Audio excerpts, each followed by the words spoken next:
जय हिंद एवरीवन, हरे कृष्ण सभी को, राधे राधे सभी को। कैसे हैं आप सब लोग? आई होप बहुत अच्छे होंगे। जैसे कि अब आप लोग जान रहे हो और काफ़ी बच्चे रिक्वेस्ट भी कर रहे थे कि मैम अब क्लास और पेपर के लिए मैम बहुत कम टाइम रह गया, 60 डेज़ रह गए हमारे नियर अबाउट, ठीक है, जिसमें से लास्ट का 1 मंथ तो हम काउंट ही नहीं करते, सारा रिवीजन में निकल जाता है। मैम एक बारी हमें थ्योरी जो है वो वापस से रिवाइज कराओ, या हमें इम्पॉर्टेंट टॉपिक्स बता दो, या इम्पॉर्टेंट टॉपिक्स की थ्योरी जो है वो बता दीजिए, ताकि जब वो पेपर में आए तो हम उसको बहुत अच्छे से टैकल कर सकें। उसी बात को ध्यान में रखते हुए आप लोगों के लिए एक कैप्सूल शॉर्ट्स नाम की सीरीज आ रही है। इस सीरीज के अंदर होगा क्या? इस सीरीज के अंदर आपको जो जो इम्पॉर्टेंट क्वेश्चंस होंगे सब कवर कराए जाएंगे। इम्पॉर्टेंट क्वेश्चंस थ्योरी के माध्यम से, क्योंकि थ्योरी में आप सबसे ज़्यादा अटकते हो और प्रॉब्लम क्रिएट करते हो, ठीक है।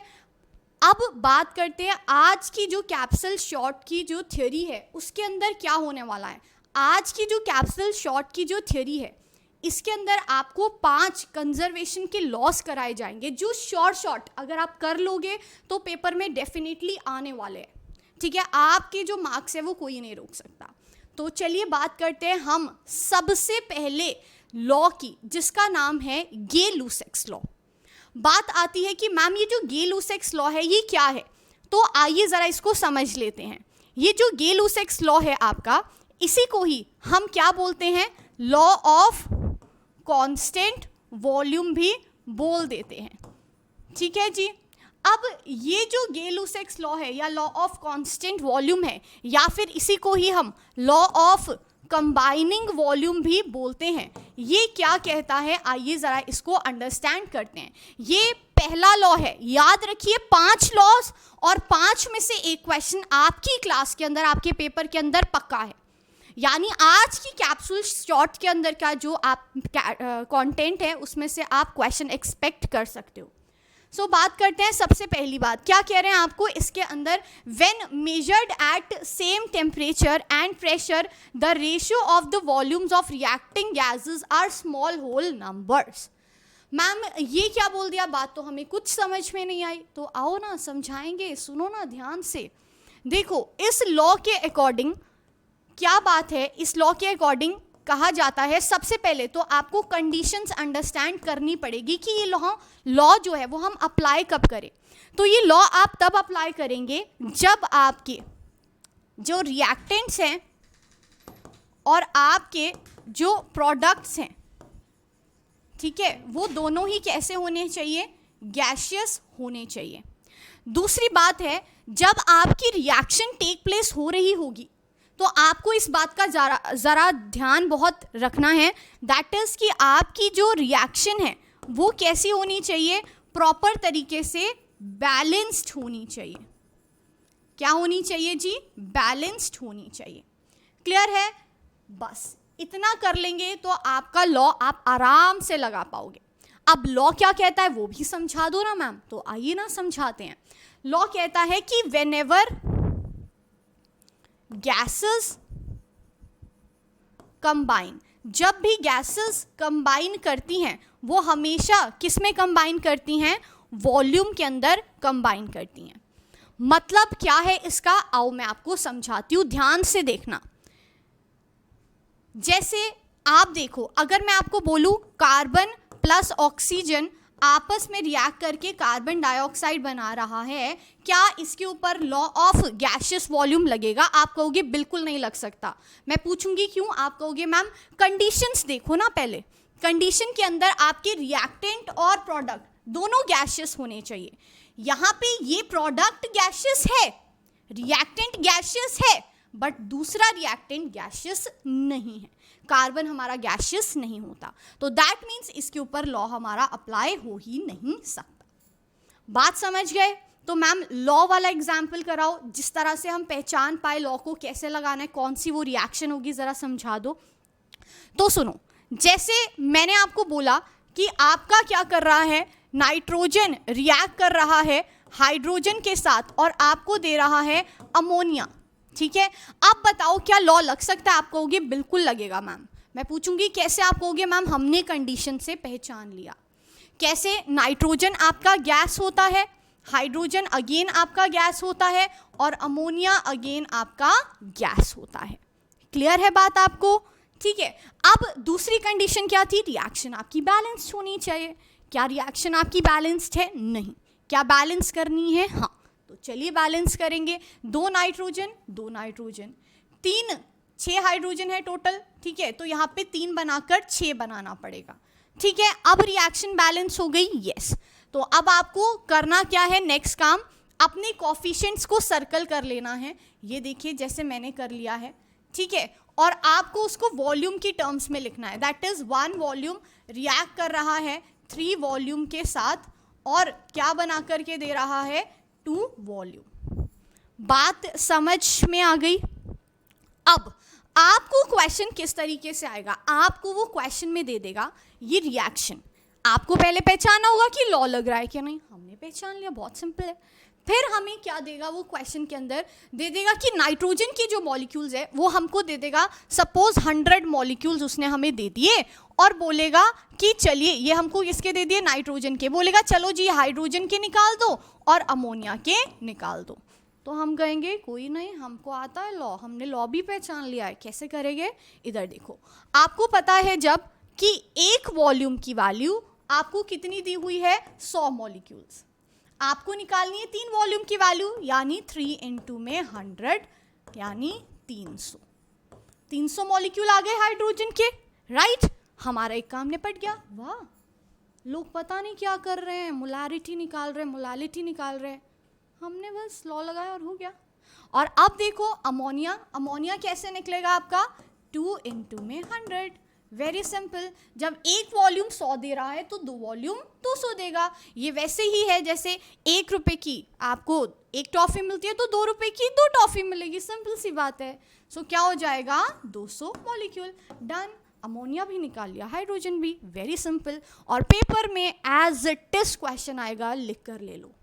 चले आगे नेक्स्ट लॉ के ऊपर। चलिए बात करते हैं हम अब अपने नेक्स्ट लॉ की। नेक्स्ट कहानी क्या है? नेक्स्ट कहानी है Avogadro's law. Very very important. Statement से ही आ जाता है आपको। अब स्टेटमेंट क्या कहती है मैं आपको समझाती हूँ। यहाँ आने से पहले एक बारी हम इसकी फिर से कंडीशंस देखेंगे। आइए ज़रा कंडीशंस देख लेते हैं, क्या होनी चाहिए हमारी कंडीशंस। देखो अवोगाड्रोस लॉ के अंदर आपकी कंडीशन होनी चाहिए, दैट इज कि आपके क्या होना चाहिए जी? Physical conditions. फिजिकल कंडीशंस आपकी कैसी रहनी चाहिए? सेम रहनी चाहिए।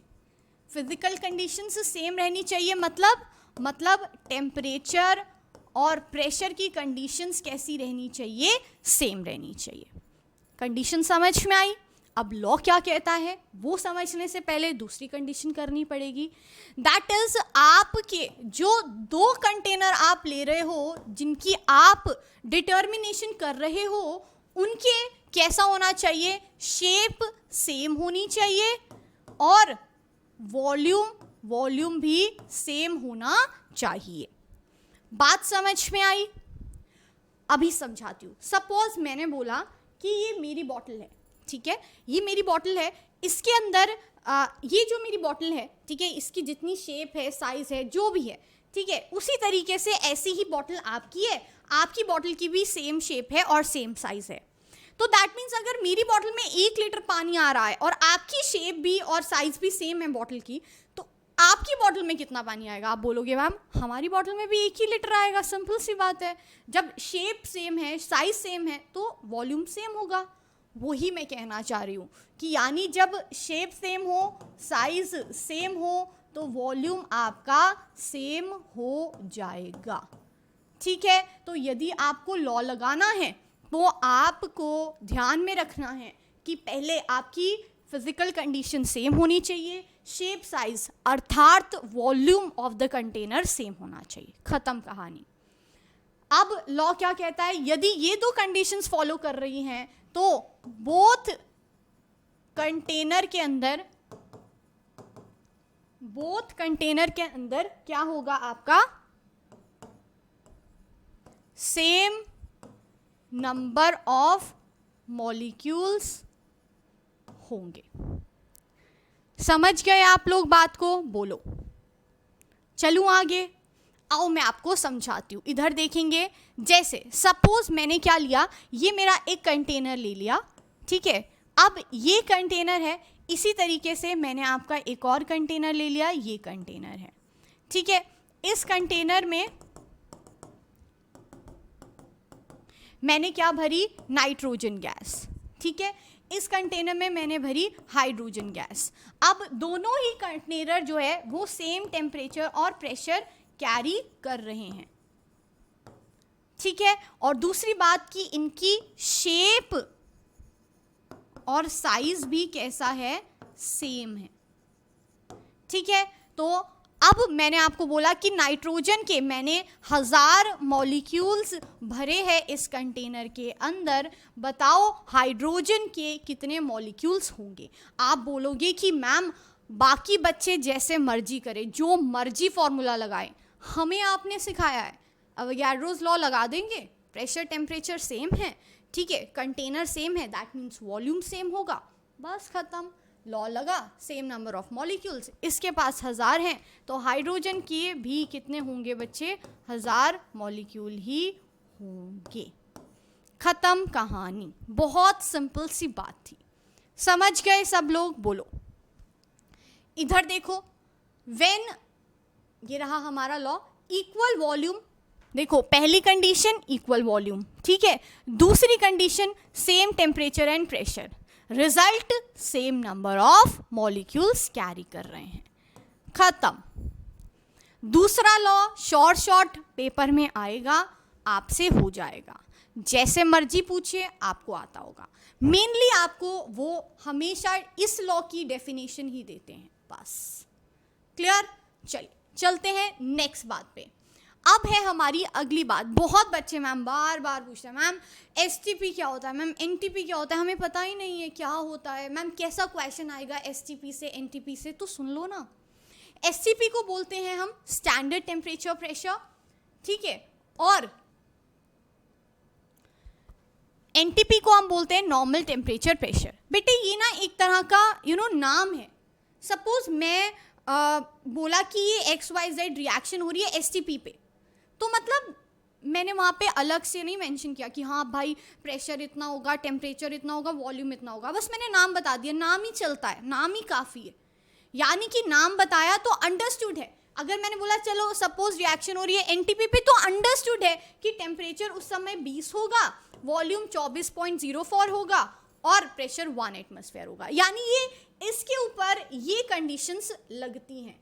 यानी सीधे शब्दों में बोलूं तो एसटीपी और एनटीपी के केस के अंदर आपके प्रेशर, वॉल्यूम और जो टेम्परेचर है वो कैसा रहता है, फिक्स्ड रहता है। बहुत सिंपल सी बात है। क्लियर है? अब आपको पेपर में ना तो वो प्रेशर पूछेगा ना वो आपको टेम्परेचर पूछेगा, तो पूछेगा क्या मैम? आपको पूछेगा वॉल्यूम। समझ रहे हो? तो आप उनको बता देना कि एसटीपी और एनटीपी के केस के अंदर वॉल्यूम जो होता है वो फिक्स्ड होता है। इस तरह से वो क्वेश्चन पूछेगा। हालांकि वो पूछना किसी के लिए भी चाहिए, तीनों ही चीज़ें फिक्स होती है, प्रेशर भी फिक्स होता है, टेम्परेचर भी एंड वॉल्यूम भी, बट वो ज़्यादातर क्वेश्चन वॉल्यूम को फोकस रख के पूछ लेता है आपसे। क्लियर है बात इतनी? चलिए, अगर बातें समझ में आ रही हैं तो कमेंट ज़रूर करिए कि हाँ जी समझ में सब आ रहा है। ठीक है, चलिए नेक्स्ट बात करते हैं। बहुत बच्चों को इस बात में कन्फ्यूजन होती है, और वो कन्फ्यूजन क्या है कि मैम ये एवोगाड्रो नंबर क्या है, हमें नहीं पता चलता ये एवोगाड्रो नंबर क्या है। हर कोई जिसको देखो एवोगाड्रो नंबर बोलता रहता है क्या पता ही नहीं है हमको। तो सुन लो ना बात ध्यान से। देखो आपको एक बात बताती हूँ, जैसे 1 मोल है, ठीक है, 1 मोल के अंदर कितने नंबर ऑफ एटम्स होते हैं? एवोगाड्रो नंबर ऑफ एटम्स होते हैं। बस इस बात को आपको ध्यान में रखना है। क्लियर है आपको बात? जैसे मैंने बोला कि जाओ 1 दर्जन, आप 1 डजन ना मैंगोज लेके आ जाओ, तो आप क्या कहोगे? उसके पास जाओगे सामान खरीदने, उनको बोलोगे 1 डजन मैंगो दे दो, तो कितने मैंगो देगा? आप कहोगे मैम 12। मैंने बोला क्यों 12 ही क्यों देगा? आप कहोगे मैम अंडरस्टूड है, 1 डजन के अंदर 12 ही आते हैं, है ना? तो उसी तरीके से अंडरस्टूड है कि एक मोल के अंदर 6.022 इंटू 10⁻23 एटम्स ही आते हैं। सिंपल कहानी थी ये, क्लियर है। तो इसी को ही बेटा एवोगाड्रो नंबर बोला जाता है, 6.022 इंटू 10⁻23। इसको रिप्रेजेंट किया जाता है Na से, क्लियर है। Avogadro's number, Avogadro's number, clear है बात सबको। चलिए नेक्स्ट बात करते हैं हमारा अगला लॉ। अगला लॉ क्या कहता है हमको, ध्यान से सुनिए। अगला लॉ कहता है law of multiple proportion. Law of multiple proportion में क्या कह रहा है, आओ मैं आपको समझाती हूँ, ध्यान से देखो। When to elements combine to form more than one compound, then the different mass of one element bear small whole number ratio to one another. आप कहोगे मैम ये क्या बोला, हमें कुछ समझ नहीं आया। तो आओ ना समझाएंगे, सुनो ध्यान से। देखो इस डेफिनेशन को आप 3 हिस्सों में डिवाइड कर लो। दैट इज व्हेनेवर, ठीक है, two elements combine to form more than one compound, पहली बात। फिर दूसरी बात, देन द डिफरेंट मासेस, ठीक है। फिर तीसरी बात, of elements bear small whole number ratio to one another. कहने का मतलब ये है, दैट इज, इसको एग्जाम्पल से समझेंगे। आओ जरा एग्जाम्पल तक आ जाओ। जब कार्बन और ऑक्सीजन, मैंने बोला कार्बन और ऑक्सीजन रिएक्ट कर रहा है और आपको दे रहा है कार्बन डाइऑक्साइड। मैंने बोला कार्बन ऑक्सीजन रिएक्ट कर रहा है, आपको दे रहा है कार्बन मोनोऑक्साइड। यानी कि क्या हो रहा है, 2 एलिमेंट है, आपस में रिएक्ट कर रहे हैं और एक से ज्यादा कंपाउंड फॉर्म कर रहे हैं। यानी 2 व्यक्ति मिल रहे हैं बट अलग अलग सामान बना करके दे रहे हैं। बात समझ रहे हो, एक बारी वो कार्बन डाइऑक्साइड बना के दे रहे हैं, एक बारी कार्बन मोनोऑक्साइड। यानी 2 व्यक्ति, इधर देखो, इधर देखो, सब लोग इधर देखो। When 2 elements, 2 elements combine to form more than one compound, एक से ज्यादा कंपाउंड फॉर्म कर रहे हैं, ठीक है। तो क्या होगा, then the different masses of one element. अब पहले तो आप क्या करोगे, इक्वेशन को बैलेंस लो। मैंने कर दिया इक्वेशन बैलेंस, ये लो जी, ये लो जी, ठीक है। अब 2 इक्वेशन बैलेंस कर दिया। अब उसने सेकंड पॉइंट में बोला है कि आप इनका मास का रेशियो निकालो। निकाल लो, मेरे को पता है कार्बन का मास 12 होता है, ऑक्सीजन का मास 16 होता है, क्योंकि 2 ऑक्सीजन है तो इंटू 2, यानी 12:32। इतनी बात क्लियर है सबको। इसी तरीके से इधर देखो, 12:16 इंटू में, सॉरी इधर कार्बन डाइऑक्साइड है, इधर कार्बन मोनोऑक्साइड होगा, 2 नहीं आएगा। सो 16 इंटू में 1 ही आएगा, ठीक है, यानी कि 12:16। क्लियर है बात सभी को, ठीक है। अब इसने क्या बोला है, जो डिफरेंट वाले एलिमेंट्स हैं उनको उठा लो। ये लो, ये रहे डिफरेंट वाले। डिफरेंट वाले कौन है, 16 और 32, ठीक है। देखो, पढ़ो पढ़ो पढ़ो, इधर देखो, second part of the definition, then the different masses. तो मैंने डिफरेंट मासेस को उठाया, 32 और 16। फिर तीसरे पॉइंट में बोल रहा है elements bear small whole number ratio. यानी जब आप इनका रेशियो निकालोगे, लो निकाल लेते हैं जी, हमको क्या दिक्कत है, हमको आता है। लो क्या बना, 16 इंटू में 1, 16 2 जा, सो 2:1। तो क्या कर रहे हैं, स्मॉल है, क्या ये स्मॉल है, हाँ। क्या ये होल नंबर है, हाँ। तो ये बियर क्या करते हैं, स्मॉल होल नंबर रेशियो को।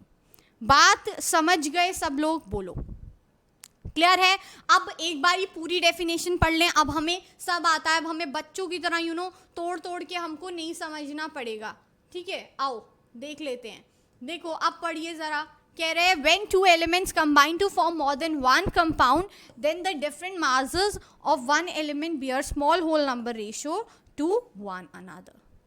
क्लियर है बात सभी को, आई होप क्लियर हो गया होगा। ये लॉ, ये तीसरा लॉ है, ठीक है, पेपर में आने के फुल चांसेस है इसके। क्लियर है, चलिए अब चलेंगे हम अपने नेक्स्ट पार्ट के ऊपर। नेक्स्ट पार्ट क्या है, लॉ ऑफ डेफिनेट प्रोपोर्शन। क्या कहता है जी हमको लॉ ऑफ डेफिनेट प्रोपोर्शन, आइए समझ लेते हैं।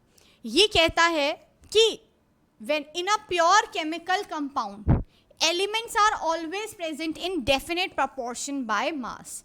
यानी किसी भी प्योर कंपाउंड के अंदर, ध्यान से सुनना, किसी भी प्योर कंपाउंड के अंदर जो आपके एलिमेंट्स होंगे, ठीक है, जो उसको मिला करके बना रहे हैं, ठीक है, उनका जो रेशो होगा, किसका रेशो, मास का रेशो, वो सेम रहेगा थ्रू आउट। यानी दुनिया की किसी भी कोने में चले जाओ, हर जगह उन एटम्स के मास का जो रेशो होगा वो सेम होगा। कहने का क्या मतलब है, कुछ समझ नहीं आया मैम? तो सुनो ना ध्यान से, इधर आओ, इधर देखो, ये क्या है, पानी। पानी क्या है, क्या ये एक प्योर कंपाउंड है? Yes madam. क्या इसके अंदर जो प्रेजेंट एलिमेंट्स हैं वो हाइड्रोजन और ऑक्सीजन है? Yes madam. कितने हाइड्रोजन है मैडम? 2। और कितना ऑक्सीजन मैडम? 1। मास का रेशियो क्या बनेगा मैम? 2 इंटू में 1, 1 इंटू में 16, यानी 2:16। इसका रेशियो निकालो, 1:8। यानी कि दुनिया के किसी भी कोने में चले जाओ, वहां पर जब भी पानी का जो रेशियो आप मास का देखोगे वो 1:8 होगा। ऐसा नहीं है कि अंबाला में जो पानी आ रहा होगा वो 1:8 होगा, दिल्ली में जो आ रहा होगा वो 20:19 होगा, मुंबई में जो आ रहा होगा 40:80 होगा। ऐसा कुछ नहीं है, हर जगह सेम रहने वाला है। इन अदर वर्ड्स, जो हमारा कंपाउंड है वो हर जगह सेम ही रहेगा, सेम प्रपोर्शन से जुड़ेगा। यानी यहाँ पर 2 एटम हाइड्रोजन, 1 ऑक्सीजन का एटम मिलकर पानी की बूंद बना रहे हैं, उसी तरीके से दिल्ली में भी 2 हाइड्रोजन के एटम, 1 ऑक्सीजन का एटम मिलकर के पानी की बूंद बना करके देंगे आपको। बात समझ गए ना? समझ आ गई है तो कमेंट करके लिख दो जी, ठीक है। आओ देखो इधर, दैट मीन्स चाहे आप किसी भी तरह का पानी उठा लो, चाहे आप लेक का पानी उठा लो, चाहे आप पॉन्ड का यानी दलदल का पानी उठा लो, चाहे आप ड्रिंकिंग वाटर उठा लो, ठीक है, चाहे आप ओशन का वाटर उठा लो, सी वाटर उठा लो, कोई भी उठा लो, हर पानी की बूंद में 2 hydrogen 1 oxygen, in other words 1:8 में हाइड्रोजन और ऑक्सीजन कंबाइंड होने वाले हैं। समझ गए बात को? क्लियर है? ओके। तो ये था हमारा 4th लॉ, और अब आ गए हम अपने 5th लॉ पे।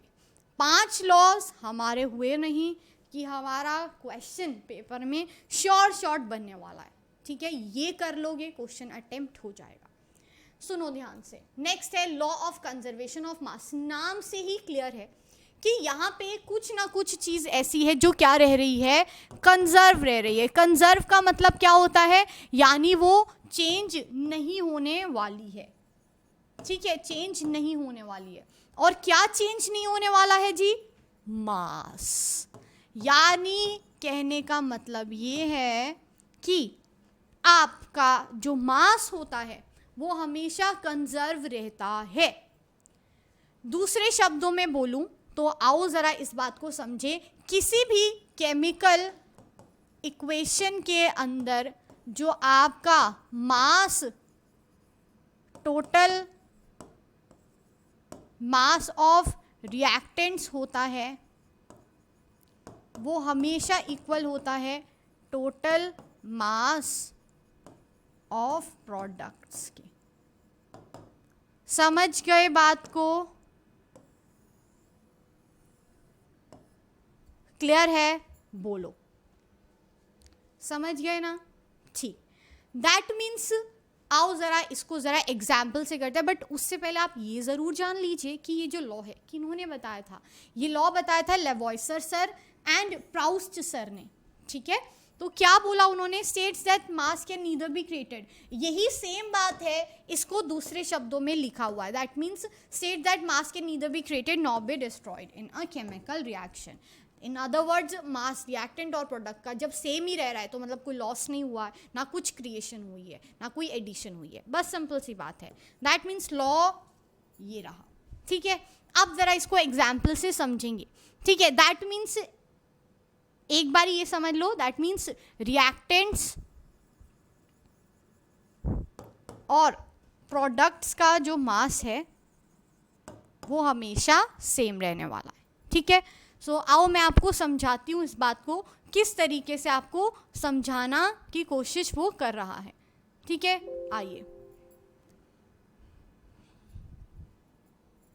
देखो, सपोज मैंने आपको क्या बोला, मैंने आपको बोला कि ये हमारी रिएक्शन है, H2 प्लस O2 रिएक्ट करके H2O दे रहा है, ठीक है। तो आपको मैंने पूछा कि चल बता कि क्या इसके अंदर लॉ लग जाएगा, law of conservation of mass, जिसको हमने बड़े अच्छे तरीके से समझने की कोशिश की है, क्या वो लग जाएगा? आप कहोगे हाँ मैम लग जाएगा, देखिए चेक करके।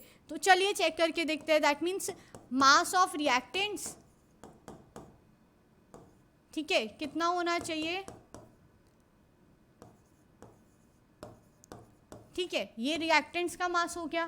प्रोडक्ट का निकालो, कितना हुआ, 2 इंटू में 1 प्लस 16 यानी 2 प्लस 16 यानी कि कितना हो गया जी 18, ठीक है। आप कहोगे मैम अभी तो आप कह रहे थे मास ऑफ रिएक्टेंट और प्रोडक्ट सेम होना चाहिए, अब तो हो रहा नहीं है, दैट मीन्स आप झूठ बोल रहे थे या लॉ ही गलत है, आपने सही सब समझाया ही नहीं हमको। तो आओ मैं आपको समझाती हूँ। देखो ये लॉ की मेन कंडीशन ये है कि यदि आपको ये लॉ फॉलो कराना है तो आपकी जो रिएक्शन होनी चाहिए वो हमेशा ही कैसी होनी चाहिए, बैलेंस्ड फॉर्म के अंदर होनी चाहिए। कहने का मतलब ये है, याद होगा आपको वो दिन, कौन से दिन, बचपन के दिन, जब हमें 9th-10th में टीचर क्या बोलते थे कि बेटे रिएक्शन ना तू हमेशा बैलेंस करके लिखना, अदरवाइज मैं तेरे को पेपर में मार्क्स नहीं देने वाली। तो वो इसी वजह से होता था, क्योंकि लॉ हमारा फॉलो नहीं करता जब हम रिएक्शन को बैलेंस नहीं करते, और लॉ हमको फॉलो कराना है किसी भी हाल में, क्योंकि ये जो लॉ है ये एक यूनिवर्सल लॉ है, पूरे जगत, पूरे विश्व, यूनिवर्स में फॉलो होना ही है। क्लियर है बात? सो अब अगर मैं रिएक्शन को बैलेंस करूं, आओ करके देख लेते हैं मैम। देखो H2 प्लस O2 रिएक्ट करके हमको क्या दे रहा है, H2O। क्लियर है? अब मैंने इसको बैलेंस किया, देखो कितने हाइड्रोजन, 2 है, कितने ऑक्सीजन, 2, 1 है, लो 2 बना देते हैं। अब हाइड्रोजन चेंज हो गए, लो हाइड्रोजन कर देते हैं, ठीक है। अब क्या रिएक्शन मेरी बैलेंस्ड है? यस मैम, डन है सब कुछ, कोई दिक्कत नहीं है। तो ये देखो 2 इंटू में 1 प्लस 16 इंटू में 2, ठीक है, यानी कि 2 इंटू में 2 प्लस 32, 4 प्लस 32 36, ठीक है। यहाँ पे क्या होगा, 2 इंटू में 1 प्लस 16, 2 प्लस 16 18, 18 2 ज़ा 36। अब देखो क्या रिएक्टेंट्स और प्रोडक्ट्स इक्वल हो गए हैं? आप कहोगे यस। तो मैंने बोला कि अब बताओ क्या लॉ फॉलो हो गया? आप कहोगे हाँ। मैंने पूछा क्या लॉ मास में कोई चेंज आया है? आप कहोगे नहीं मैम, मास देखो रिएक्टेंट साइड पे और प्रोडक्ट साइड में दोनों बराबर है। देखा, फिर यही तो था लॉ का कमाल। अब आप कहोगे कि मैम लॉ हर जगह हमको क्यों फॉलो कराना है, ये तो बताओ। बेटे लॉ फॉलो कराना ही पड़ेगा, अदरवाइज आप यहाँ पर कोई डिस्कवरी करोगे इंडिया में, आप वही सेम चीज़ की डिस्कवरी अगर आप US में करोगे या UK में करोगे तो आप अलग चीज़ अगर आप बैलेंस नहीं करोगे तो यहाँ पे वैल्यू कुछ और आएगी, वहाँ कुछ और आएगी। समझ रहे हो? तो लॉ को तो आपको बैलेंस कराकर चलना ही पड़ेगा। बोलो समझ में आ गई बात कि नहीं? ठीक है, कमेंट करके ज़रूर बताना कि आपको समझ में आया कि नहीं। ठीक है, सो ये थे हमारे आज के ये 5 लॉज। इनमें से क्वेश्चन डेफिनेटली आपको पेपर में देखने को मिलेगा, ये मेरी गारंटी है। ठीक है, सो इसी तरह के बेनिफिशियल कंटेंट जो कि कैप्सूल शॉर्ट रहेंगे, ठीक है, जिसमें से हर एक शॉर्ट में से क्वेश्चन आप एक्सपेक्ट कर सकते हो, ये मेरा वादा है आपके साथ। ठीक है, तो अगर आज का सेशन अच्छा लगा, सेशन को लाइक ज़रूर करना, कमेंट करके बताना कि मैम और कैप्सूल शॉर्ट्स लाने चाहिए, ज़रूरत है हमें, मुझे लगता है, ताकि आप भी बता देना। ठीक है, तो कमेंट ज़रूर करके बताना, तभी मुझे पता चलेगा। सेशन को लाइक शेयर ज़रूर करना है, और यदि आप चैनल पे नए होना तो जल्दी से चैनल को सब्सक्राइब कर लो, रेड बटन को प्रेस कर लो, क्योंकि आप यदि सब्सक्राइब करोगे तभी आपको रोज नोटिफिकेशन टाइम पर मिल जाएगी। सो मिलते हैं आपसे नेक्स्ट कैप्सूल शॉर्ट के अंदर। कमेंट करके आपके बताना ज़रूर है। तो तब तक के लिए स्टे सेफ, जय हिंद, हरे Krishna, take care, bye bye, Radhe Radhe.